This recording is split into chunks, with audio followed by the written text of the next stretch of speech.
అదేవిధంగా ఏపీలో road tax వేస్తామని చెప్పేసి చంద్రబాబు అంటున్నారు. ఎవరైతే అంటే రోడ్ ట్యాక్స్ ద్వారా గత ప్రభుత్వ హయాంలో రోడ్లు మరమ్మతులకు గురైనాయో వాటిని బాగు చేస్తామని చెప్పి చంద్రబాబు అంటున్నారు. ఏం చెప్తారు దాని మీద? ఎవడు దిక్కుమాల సలహాదారులు తగిలి ఉంటారండి. చంద్రబాబు నాయుడు గారు 1996 నుంచి 2001 వరకు అద్భుతంగా ఎలా పాలించారో డెఫినెట్గా నేను చెప్తాను. కసితో పాలించండి.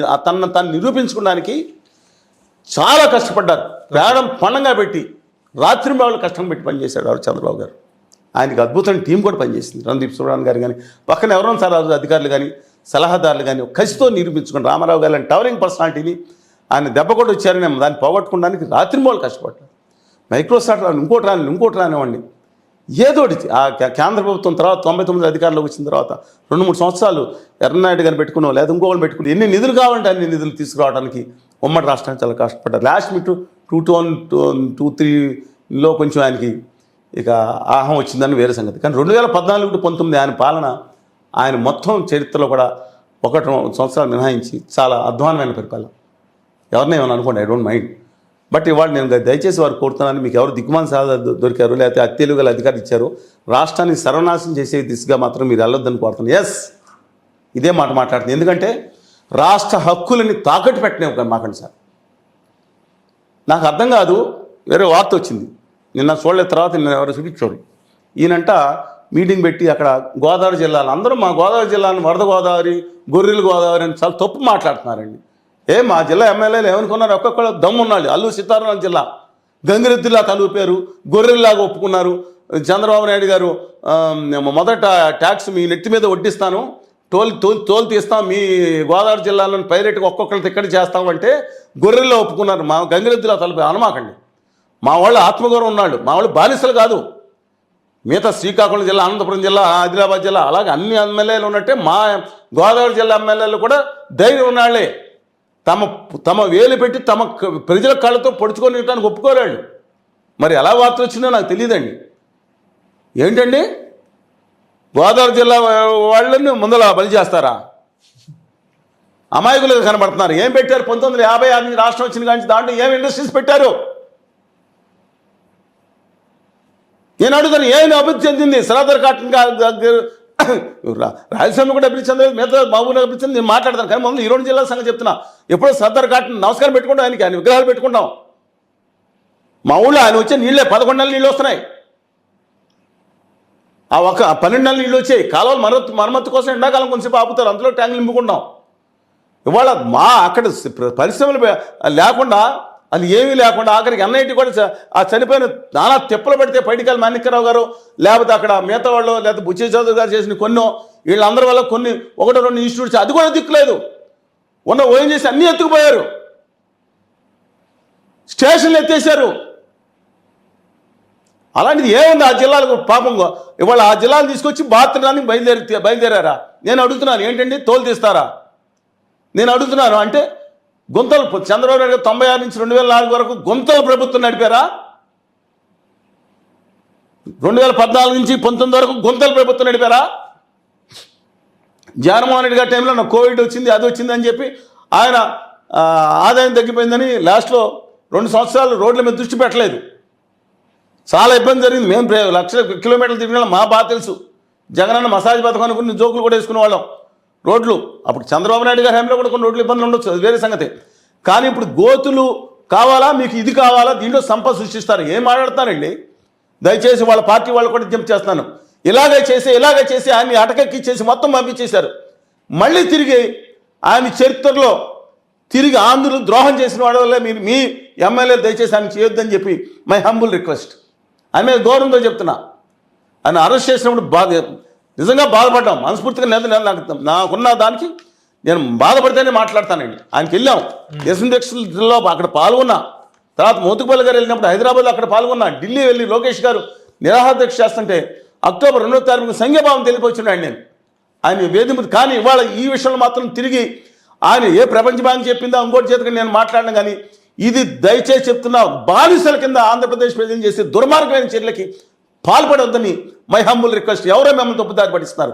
శాశ్వతంగా మమ్మల్ని బానిసలు చేసే పని చేస్తాను. ఎందుకు నేను అవి గివ్ ద డీటెయిల్స్.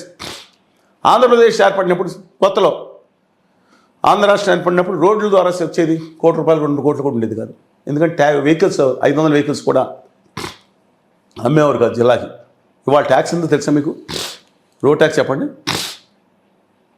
10 లక్షలు, దాని మీద 14%, లోపల 12%, మిగతా వాటికి 89%. దాదాపు ఇవాళ 24-25 సంవత్సరాలు లెక్కేసుకుంటే దాదాపు 7,000 నుంచి 9,000 కోట్లు, ఎందుకంటే బడ్జెట్ తగ్గింది, 9,000 కోట్ల రూపాయలు మీకు రోడ్ ట్యాక్స్ బాధి, జనాలను బాధి మీరు వసూలు చేస్తున్నారు.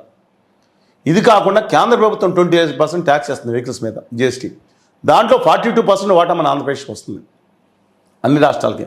కానీ అంత ఇవ్వట్లేదు, కేంద్ర ప్రభుత్వం మోసం చేస్తుంది కాబట్టి ఓ 30% వస్తుంది అనుకున్నా, దాంట్లో 4-5 కూడా. అది కాకుండా మీ ప్రభుత్వం రూపాయి ఈ దీని మీద పెట్రోల్ వీటి మీద సెస్ చేశారు రోడ్ ట్యాక్స్ అని. ఎంత డబ్బులు వస్తున్నాయండి మీకు వచ్చే. ఇది కాకుండా కేంద్ర ప్రభుత్వం నుంచి వచ్చే రోడ్ల కోసం వచ్చే రూపాయన కాకుండా దీని మీద కాకుండా మొత్తం 15,000 కూడా 17 కూడా సబ్జెక్టు కరెక్షన్ వాడేట్ మేబీ మీరే ఇవ్వండి. నాకు గౌరవ ఆర్థిక శాఖ మంత్రి గారు ఇవ్వాలి డీటెయిల్స్, ఎలాగ జాగ్రత్తలు చేసుకుంటారు. మీరు పెట్టుకుని మీరు రోడ్లు వేయకుండా మళ్ళీ జనాల దగ్గర తోలు తీస్తానికి సిద్ధపడుతుంది. ఏ తోలండి? మా పాలకొల నుంచి లేదా భీమవరం నుంచి నరసాపురం వెళ్ళాలంటే మీరు వినాలి, 2 చోట్ల తోలు తీయించుకుని వెళ్ళాలా? రాష్ట్ర రహదారులు పెట్టుకుంటారా? ఆ తర్వాత జిల్లా రహదారులు, ఆ తర్వాత మున్సిపాలిటీ వాళ్ళు కూడా వస్తారు. మీ రోడ్డు మీరు కాలు బయట పెడితే రేపొద్దున ఆదాని గారి పార్టీ వాడు వచ్చి ఎన్ని అడుగులు వేసావో, నేను అతిశక్తి మాట్లాడుతూ ఇన్ని అడుగులకే పన్ను కట్టమనే ఆ దౌర్భాగ్య పరిస్థితికి తీసుకురావద్దని చెప్పి మా అమ్ములు రిక్వెస్ట్ చేస్తున్నాను. దుర్మార్గమైన పరిస్థితి ఇది. ఎందుకో చెప్పనండి మీకు, నేను పాయింట్ మాట్లాడుతున్నా. ఈ కేంద్ర ప్రభుత్వం ఎంత దుర్మార్గంగా వ్యవహరించిందంటే 2000 నుంచి ఈ ఉత్తర భారతీయ జనతా పార్టీ ఆదాని గారు వీళ్ళు, మీ రోడ్లు హైదరాబాద్ అని ఊరు తెలుసు కదా, హైదరాబాద్ నుంచి మచిలీపట్నానికి 1676లో ఇన్ని మ్యాప్లు ఇస్తాను మీకు, మెటల్తో సహా సరే విధంగా అద్భుతమైన రోడ్డు. కొల్లూరుకి కానీ మంచి మెయిన్ లైన్ అండి ఇది. ఆ రోజున కులి కుతుబ్షాలకి 1524 నుంచి లెక్కేసుకుంటే మెయిన్ కొల్లూరు మెయిన్లో 56,000 మంది పనిచేశారు టెన్షన్ మాస్టర్ ప్రకారం. పరిటాల గనులు మచిలీపట్నంలో మిరాహై నౌకతో సహా ఈవెన్ మొఘల్ రాజమాతలు కూడా వస్తూ ఉండే, అలాగే అనేక మందికి దాంట్లో ఉండే. ఆ నేపథ్యంలో అక్కడ ఆనాటి రోడ్లు ఉండే. Grand national trunk Shershah road, Ashok వేసిన రోడ్లు పక్కన పెట్టండి. చెన్నై నుంచి మీరు ఏ కోస్టల్ జిల్లాలోకి వెళ్ళినా, ఏలూరు వెళ్ళాలనుకో GNT రోడ్ అంటారు, గ్రాండ్ నేషనల్ ట్రంక్ రోడ్డు. ఆ ట్రంక్ రోడ్డు అని జాతీయ రహదారి దండుబాట్లు కూడా ఉంది. వీళ్ళు వేసారా? వీళ్ళ తాతగారికి వేసుకొచ్చుకుని కూర్చున్నారు. ఇది దశాబ్దాల నుంచి శతాబ్దాల నుంచి ఉండే రోడ్లని, జాతీయ రహదారులని షోల్డర్ సెక్షన్ చేసి పన్నులు వసూలు చేస్తే దుర్మార్గమైన ప్రభుత్వాలు మాట్లాడి ఆ రోజే తప్పని చెప్పాము. గొంతు అంత ఒకటైపోయి ఉంటుంది. ఎవడండి వీళ్ళ పదులు వేసుకొని ఎంత పనులండి రోడ్ ట్యాక్సులకి వసూలు చేసింది? ఇది కాకుండా స్పెషల్ సెస్లు వేసి లక్షల కోట్ల రూపాయలు వాళ్ళ దగ్గర పెట్టుకున్నారు కేంద్ర ప్రభుత్వం దగ్గర. జాతీయ రహదారి నేను చెప్తున్నానండి, ఇది మనం హైదరాబాద్ నుంచి ఆదిలాబాద్ వెళ్ళినా, హైదరాబాద్ నుంచి కర్నూలు, ఎక్కడికి వెళ్ళినా, అక్కడి నుంచి విజయవాడ వెళ్ళినా, లేకపోతే విశాఖపట్నం నుంచి వెళ్ళినా ఈ ముఖ్యమైన జాతీయ రహదారి మీద టోల్ ఉండకూడదు. ఎందుకని? ఎక్స్ప్రెస్ రోడ్లు వేస్తున్నారు ఇప్పుడు. ఏదో నాగ్పూర్ నుంచి విజయవాడ వరకు వేస్తున్నారంట, నాగ్పూర్ వాళ్ళ కోసం. రాయ్పూర్ నుంచి విశాఖపట్నం వేస్తారు, రాయ్పూర్ కోసం, యాదాని గారి కోసం, అంబానీ కోసం. రేంజ్ రోవర్ కార్ వేసుకుని, లేదా రోల్స్ రాయస్ కార్ వేసుకుని మీరు తిరగండి ఎక్స్ప్రెస్ రైట్లో. సామాన్యమైన మనిషి హైదరాబాద్లో బయలుదేరి నేను ఆదిలాబాద్ వెళ్తాను, లేకపోతే నిజామాబాద్ వెళ్తానంటే చచ్చినట్టు తోలు తీసుకుంటూ వెళ్ళాలా? ఈ దేశ బాధ్యత. జాతీయ రహదారి స్పెషల్ ఎక్స్ప్రెస్ వేసుకోండి, పైన చేసుకోండి. మామూలు రైలు అని పడేసి బుల్లెట్ రైలు, వందే భారత్ అంటారా? ఎన్ని పసివేదలతో సహా ఎన్ని రైల్వే స్టేషన్లు ఎత్తేసారు మా దగ్గర సౌత్ సెంట్రల్ రైల్వేలో.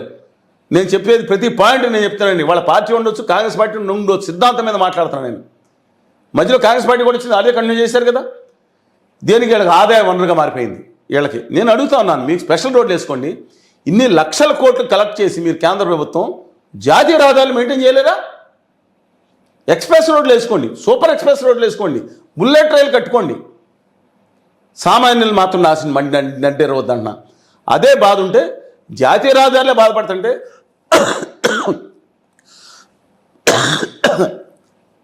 అనంతపురం మేము పోలవరం అన్నీ తిరిగి వచ్చామండి.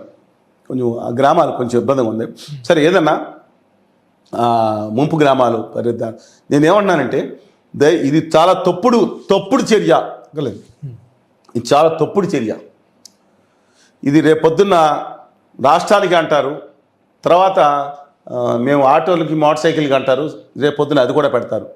అందుకని మార్టిన్ నియమల్లర్ అని ఆయన జర్నల్ ఇదే చెప్పాడు. ఫస్ట్ కమ్యూనిస్టుల కోసం వచ్చారు నాజీ వాళ్ళు, నేను కమ్యూనిస్ట్ కాదు కదా. ఆ తర్వాత ఇంటలెక్చువల్స్ కోసం వచ్చారు, అబ్బాయి నేను ఇంటలెక్చువల్స్ కాదు. తర్వాత మిగతా వాళ్ళ కోసం వచ్చారు, రాదు. నన్ను పట్టుకుపోయి చంపుతా అన్నప్పుడు నా గురించి నిలబడతానికి ఒక్కడో లేడని ఏడ్చాడండి.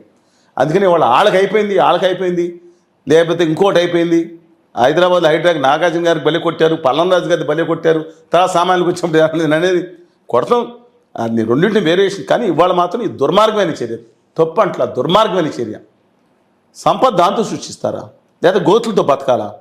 రోడ్ ట్యాక్స్ని కట్టమనండి. ఎవరు నాకు జగనన్న కానుక, చంద్రన్న కానుక, తోఫా, పేప ఎవరేమన్నారండి? ఆ పనులకి ఇవ్వండి అవసరమైతే. మీ పేర్లతో మిమ్మల్ని చేసుకోవడానికి రోడ్ ట్యాక్సీలు కట్టుకుంటే ప్రజలు పొళ్ళోడు కొట్టి మధ్య తరగతి నడ్డేలు కొడుతున్నారు మీరు.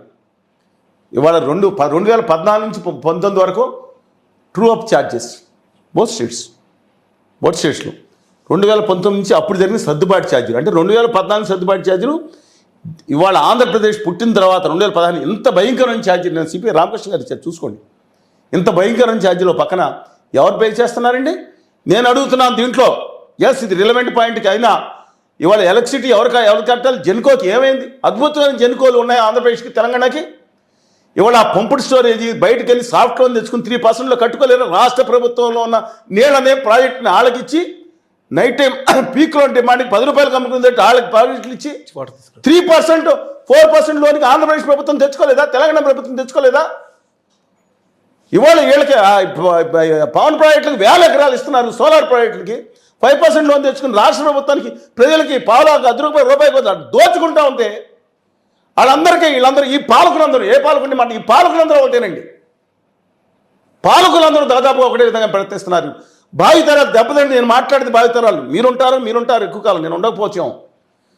మనం శాశ్వతం కాదు. నేను మాట్లాడే మాటలు ఖచ్చితంగా శాశ్వతం, గుర్తుంచుకోండి. మొత్తం పెట్టుబడిదారీ వ్యవస్థలో నేను మొత్తం తప్పని అన్నాం.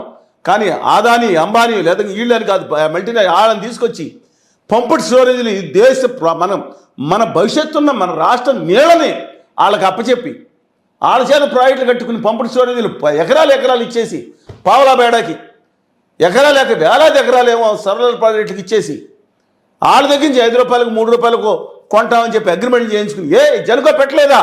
దమ్మున జనుకో ఎంప్లాయీస్ ఇండి బ్రహ్మాండంగా పనిచేసే ఉన్నారు. విశాఖపట్నం స్టీల్ ప్లాంట్ చంపేసి ఎవరు ఆర్సిన మెట్టను తీసుకొస్తాను నేనని చెప్పుకుని ఆయనకి ఒక మైన్ కేటాయించకుండా టాపిక్ డైవర్ట్ చేసి నాశనం చేసి ఆంధ్రప్రదేశ్ రాష్ట్రాన్ని చేస్తారు. ఒక పాల్గొన్నట్ల నేను చంద్రబాబు నాయుడు గారిని అట్లా దాదాపుగా అందరూ అలాగే ఉన్నారు. చాలా కాలం నుంచి అందరూ అలాగే ఉన్నారని నేను చెప్తున్నాను. మారండి అని చెప్తున్నాను. నేను మాట్లాడి భావితరాల భవిష్యత్తు కోసం 2019 తర్వాత ఎంత గట్టి ఉద్యమం చేసామో మేము. మీ మీడియాలో 95% వేయలేదని నేను పదే ఎందుకు చెప్పాల్సి వస్తుందంటే తెలియదు కాబట్టి కొంతమందికి.